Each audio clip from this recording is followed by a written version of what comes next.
आज हम जानेंगे इक्ष्वाकु शासक के बाद गद्दी पर बैठे थे विकुक्षी, उनका जीवन परिचय, राज्यारोहण और उनके द्वारा किए गए प्रमुख कार्य। पहला हम जानते हैं ऐतिहासिक पृष्ठभूमि।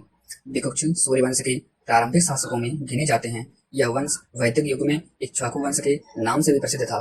सूर्य वंश की शुरुआत स्वयं सूर्यदेव के पुत्र वैवस्वत मनु से हुई थी। वैवस्वत मनु के पुत्र इक्ष्वाकु ने अयोध्या में अपना साम्राज्य स्थापित किया। इक्ष्वाकु के ज्येष्ठ पुत्र ही विकुक्षी थे, जो आगे चलकर अयोध्या के राजा बने। रामायण में वर्णन है कि भगवान श्री राम भी इसी वंश में उत्पन्न हुए। इस वंश के शासक को शासन, धर्म, सत्य और मर्यादा पर आधारित था। इनके पिता का नाम राजा इक्ष्वाकु था तथा इनकी माता का नाम का स्पष्ट उल्लेख नहीं मिलता, परंतु वे सूर्यवंशी परिवार से थी। बचपन से ही विकुक्षी को वेद, धर्मवेद, राजनीति और राज्य संचालन की शिक्षा दी गई। वे युद्ध कला और अश्वचालन में निपुण थे, साथ ही धर्म ग्रंथों के अध्ययन में भी रुचि रखते थे। राजा इक्ष्वाकु वृद्धावस्था में एक महायज्ञ आयोजित कर रहे थे। उन्होंने विकुक्षी को आदेश दिया कि वे वन में जाकर यज्ञ के लिए फल, कंद और मूल लाएं। विकुक्षी ने आदेश का पालन किया, लेकिन वापसी में भूख के कारण कुछ फल स्वयं खा लिए।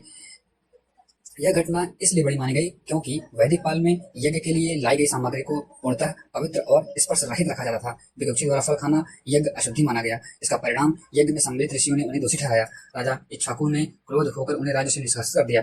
इक्ष्वाकु की मृत्यु के बाद प्रजा और मंत्रियों के आग्रह पर विकुक्षी को पुनः बुलाकर राज्य का राजा बनाया गया। इनके शासनकाल के प्रमुख कार्य प्रशासनिक कार्य। अयोध्या में प्रशासनिक ढांचे को संगठित किया, मंत्रि परिषद को मजबूत किया और न्याय व्यवस्था को स्पष्ट रूप से लागू किया। धार्मिक एवं सांस्कृतिक कार्य में यज्ञ और वैदिक संस्कारों को बढ़ावा दिया।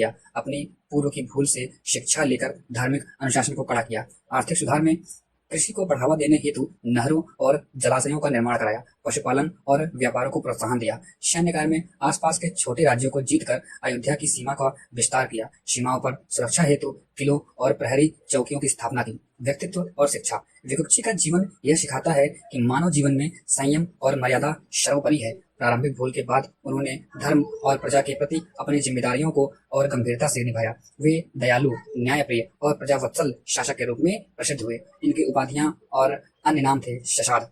उनकी गति और फुर्ती के कारण उन्हें यह नाम दिया। कुछ पुराणों में उन्हें शशबिंदु भी कहा गया है। उत्तराधिकारी और विरासत की बात करें, विकुक्षी के बाद उनके पुत्र कुकुत्स ने गद्दी संभाली। कुकुत्स का नाम भी इतिहास में प्रसिद्ध है और उसी वंश के में आगे चलकर राजा रघु और भगवान राम हुए। विकुक्षी का नाम सूर्यवंश की लंबी परंपरा और प्रारंभिक और महत्वपूर्ण कड़ी के रूप में लिया जाता है। परीक्षाओं के दृष्टिकोण से मुख्य बिंदु देखे जाए तो विकुक्षी इक्ष्वाकु वंश के प्रथम राजा इक्ष्वाकु के पुत्र थे। यज्ञ, फल खाने की घटना, निर्वासन, फिर पुनः राज्यारोहण हुआ। उपाधि शशाद की उपाधि थी। उत्तराधिकारी कुकुत्सथ। योगदान प्रशासन, धार्मिक, पुनरुत्थान, कृषि एवं व्यापार। धन्यवाद। आगे के शासक के बारे में सुनने के लिए कृपया चैनल को सब्सक्राइब और लाइक जरूर करें। धन्यवाद।